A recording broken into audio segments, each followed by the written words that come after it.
দেখুন, প্রথম কথা বলবো যে একটা রোমহর্ষক ম্যাচ এবং দু দলেরই দারুণ পারফরমেন্স আমরা দেখেছি।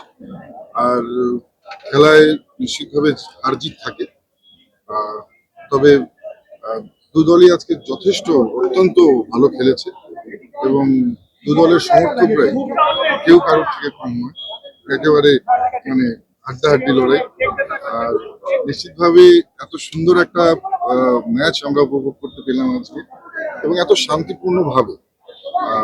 সত্যি এটা কলকাতা বলেই সম্ভব এবং কলকাতার যারা দর্শক ইস্ট বেঙ্গল এবং মোহনবাগানের প্রত্যেককে আমি হার্দিক শুভকামনা জানাই। আগামী দিনে আমরা বহু আরো এই ধরনের ম্যাচ দেখবো, উপভোগ করব এবং সর্বোপরি বলবো যে বাংলায় এই ফুটবলের যে আপনারা জানেন যে এত জনপ্রিয়তা, এই জনপ্রিয়তা নিশ্চিতভাবে বাড়বে এবং সারা দেশের মধ্যে আমরা পশ্চিমবাংলা থেকে ফুটবলে যেমন এগিয়ে আছি তেমনি আগামী দিনে এগিয়ে থাকবে।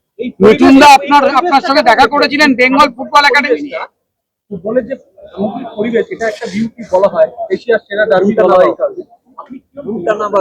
নিশ্চিতভাবে খুব ভালো পরিবেশ এবং এই পরিবেশ একমাত্র কলকাতার মতন এত ভালো দর্শক বলে সম্ভব। আর সারা বিশ্বের বিভিন্ন জায়গা থেকে বিভিন্ন সময় যারা খেলোয়াড়রা এসছে তারা নিশ্চিতভাবে কলকাতার দর্শকদের কিন্তু সুনাম করে গেছে, কলকাতার যারা সুধী নাগরিক তাদের সুনাম করে গেছে।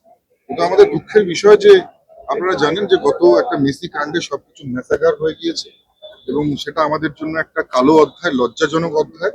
এবং আমি প্রথম মন্ত্রণালয়ে বসেই সিদ্ধান্ত নিয়েছি যে এই ঘটনার পেছনে যারা কুচক্রীরা যারা জড়িত রয়েছে, যাদের কারণে এই ধরনের সাবোটেজ হয়েছে, যাদের কারণে বাংলার মাথাকে নিচু করতে হয়েছে, বাংলার সাধারণ মানুষের মাথা লজ্জায় হেট হয়ে গেছে, তাদেরকে ছেড়ে কথা বলা হবে না।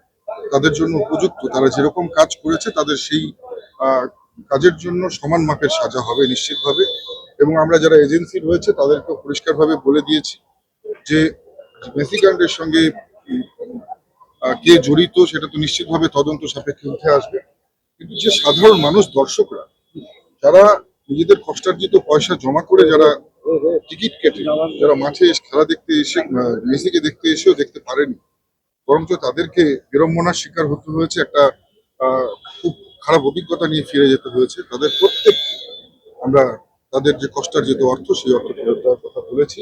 এবং নিশ্চিতভাবে আমরা যদি যারা সেদিন যারা মাঠে দর্শক ছিলেন, যারা টিকিট কেটে এসেছিলেন, তাদের অর্থ যদি ফেরত দেওয়া না হয় আমরা কিন্তু আগামীতে কঠোর পদক্ষেপ নিতে পারবো। ওই ইভেন্টের আয়োজক শতদ্রু দত্ত বলেছেন যে তিনি 100 কোটি টাকার মানহানির মামলা করবেন যদি জেতেন, ওই টাকা দিয়ে তিনি যাদের তাদের রিএম্বার্স করবেন যাদের ওইভাবে প্রতারণার শিকার হয়েছে। শতদ্রুবাবু নিশ্চিতভাবে আমাদের সাথে কথা বলতে চাইলে আমরা তার সঙ্গে যেমন কথা বলবো, নিশ্চিতভাবে এই বিষয়ে আপনারা যারা রয়েছেন, যেমন আপনারা জার্নালিস্ট রয়েছেন, অনেক গ্রাউন্ড জিরো রিয়েলিটি আপনারা নিজেদের চোখে দেখেছেন। আপনাদের কাছে অনেক ফুটেজও থাকতে পারে এমন যেটা এই ঘটনার তদন্তের একেবারে মোড় ঘুরিয়ে দিতে পারে।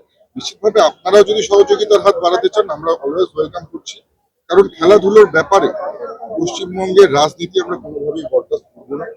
খেলার ময়দান রাজনীতি মুক্ত হবে, খেলোয়াড়রা রাজনীতি মুক্ত হবে এবং নিশ্চিতভাবে খেলার সঙ্গে জড়িত যে সমস্ত সংস্থাগুলো আছে, ফেডারেশনগুলো আছে, তাদেরকে নেপোটিজম মুক্ত হতে হবে, রাজনীতি মুক্ত হতে হবে এবং পরিবারবাদ মুক্ত হতে হবে। এটাই আমাদের মূল মন্ত্র। এই মন্ত্রটি আমাদের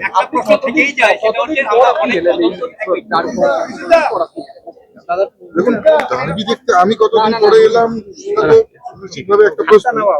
তার চেয়ে তো বড় প্রশ্ন, যে লোকটা ডার্বি খেলেছে, যে লোকটা ডার্বিতে ইস্ট বেঙ্গলের হয়ে খেলেছে, মোহনবাগানের হয়ে খেলেছে, যে লোকটা ভারতবর্ষের প্রতিনিধিত্ব করেছে, যে এখন আইএফএ প্রেসিডেন্ট, তাকে কি আমন্ত্রণ জানানো হয়েছিল এর আগে? আমার পাশে দাঁড়িয়ে আছে এআইএফএ। তো যে সারা ভারতবর্ষের ফুটবলের প্রতিনিধিত্ব করছে তাদেরকে আমন্ত্রণ জানানো হয়নি। আমরা তো দূরের কোথায়, আমাদের কে কোথায় গুরুত্ব দিতে হবে? নিশ্চিতভাবে আপনারা দেখেছেন পশ্চিমবঙ্গের যেমন সরকারের পরিবর্তন হয়েছে, নিশ্চিতভাবে যে সমাজ এতদিন পর্যন্ত ছিল, যে খেলাধুলোর মধ্যে যে রাজনীতি ছিল, সেই পরিবেশেরও পরিবর্তন ঘটবে এবং খেলার ময়দান রাজনীতি